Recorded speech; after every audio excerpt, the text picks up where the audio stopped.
If you're thinking about purchasing new construction, then you need to watch this video in its entirety because I'm going to dive deep on all the things to consider when purchasing new construction.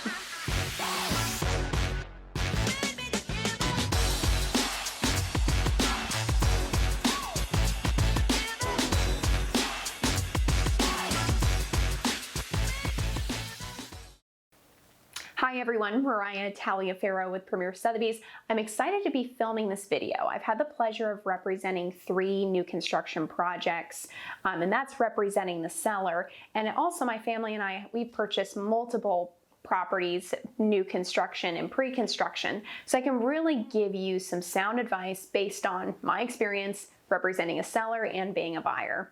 And there's really a lot of things to consider. There are a lot of advantages, and there are just some things that you really want to know before you dive into purchasing new construction. Getting in the beginning can come with some risks. Not all projects actually take off. What I've seen is that the smaller the project, the more boutique it is, and generally the less experience a developer has, oftentimes those projects don't really take off. So that can be a risk. However, your contract really does protect you. So if a project doesn't end up actually breaking ground within a certain period of time, usually 2 years, then you get your money back. But you have to wait 2 years. Another risk is you are pretty much a pioneer. If no one else has bought in that project, you don't really know if it'll be successful. You don't really know if there will be other sales to sell out the project. And that's really going to be dependent on the market that you're in and whether it's a seller's market or a buyer's market. Lastly, you don't fully know what the building is going to look like. And there are particular people that are new construction buyers and others that are not. And if it's hard for you to really envision what a space is going to look like based off of the renderings and the floor plans, then maybe new construction is not for you. If you have to see, touch, and feel it, smell it, then sticking with resale is the better option. Whereas if you're someone that can really envision a space based off of floor plans and the renderings, then new construction is the way to go. Just know that those renderings are artist concepts, and that doesn't guarantee that it's going to be finished like that. The more reputable the builder, the more likely it will look like the renderings, but they sometimes don't end up looking the same. Speaking of the developer, you really need to do research on who the developer is. If they've built multiple projects in the area, then you already know what their product is like. You can go visit it. You also know that they're successful. And generally, the larger the builder, the more likely they are to have a substantial financial backing. So, but if it's a boutique builder who maybe has never done a project in the area or at all, you might want to proceed with caution. Definitely look up their name, and sometimes it can be hard because they create a company in an LLC, and then that LLC is closed by the time the next project starts. So there is a lot of risk with that. I would highly recommend just sticking with the developers that are reputable, that have built in the area, or at least have a good reputation amongst the realtor community, so then you can walk forward with confidence. Now let's say you've already selected the building that you want to purchase in, and you've already narrowed the focus on the unit that you want. And that's a whole nother discussion on which units tend to be the best in a building and have the most appreciation. It is very building specific, but there are some trends, so that might be something we cover in a later video. But let's say you've picked out which unit you want and you're ready to write a contract.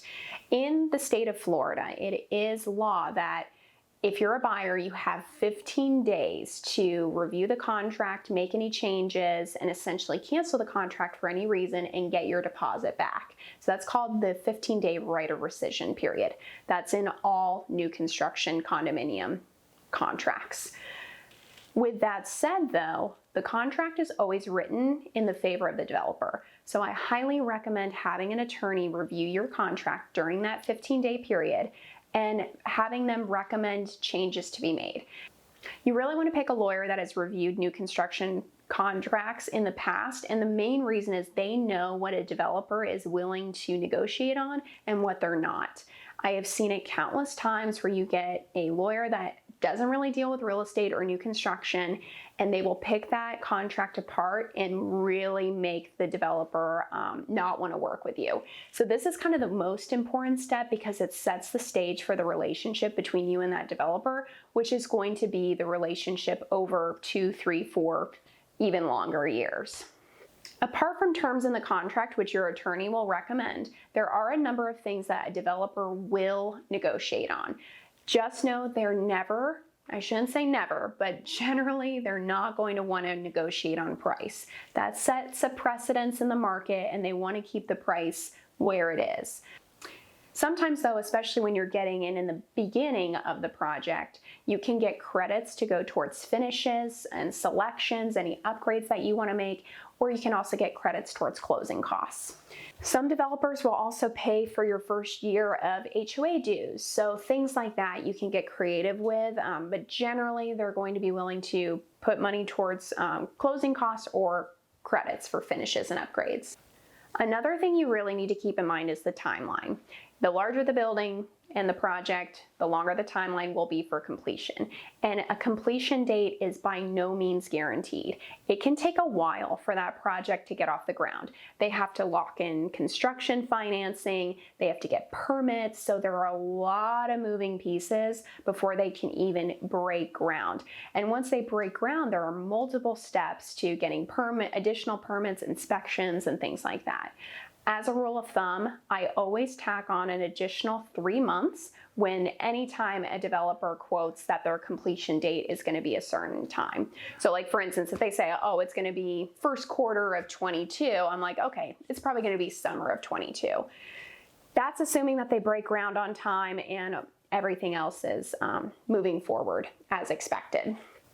Also, keep in mind that completion does not necessarily mean completion. And what I mean by that is you might be able to move into your condominium like once it's done, but that doesn't mean that there's not going to be any other construction in the building. In order to get their certificate of occupancy or temporary certificate of occupancy, and this is county dependent, so I'm really speaking about Sarasota and Manatee counties, you really have to meet certain guidelines, like have your amenities finished. Every single unit has to have a shower and a toilet, if I'm not mistaken. So there are some stipulations. However, developers are able to get around some of those things and they might be able to finish a residence before another one is finished next door. So you're going to have ongoing construction even after the said completion date. Plus, there are always going to be repairs that need to come up over the course of 1, 2, and even 3 years. And those are going to be corrected by the developer. It's part of their developer warranty for the first year. So for that first year, you're going to see contractors in the building for a while. The last thing I'm going to mention, and there is a lot in this video, so if you have any questions, definitely contact me. But the last thing to consider is the developer's transfer of the association to the homeowners. This happens, it's written in the condo docs when this happens, but generally it's when 70% of the project is sold out or closed, I should say, or when the project is completely finished and completely sold out.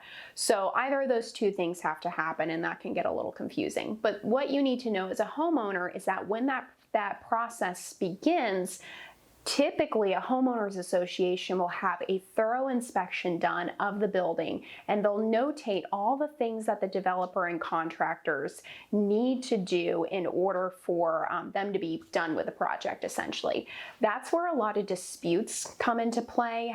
There can be litigation in that process because the developer may say that's really the architect who's at fault, and the architect might say, no, it's a contractor, and vice versa. So figuring out who is at fault and who is responsible for making that repair can take some time.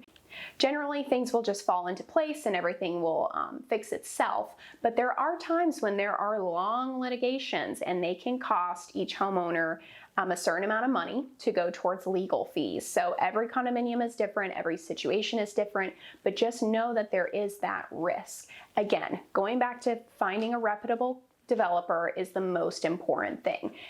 The developers that are larger are generally just going to get everything fixed because they don't want to have the headache of litigation later on that's going to hold up their next project. So A lot of things to consider in this video, and I probably didn't cover everything that you need to think about when buying new construction, but it's definitely an exciting thing to do, and it can come with so many advantages, which I didn't really cover in this video.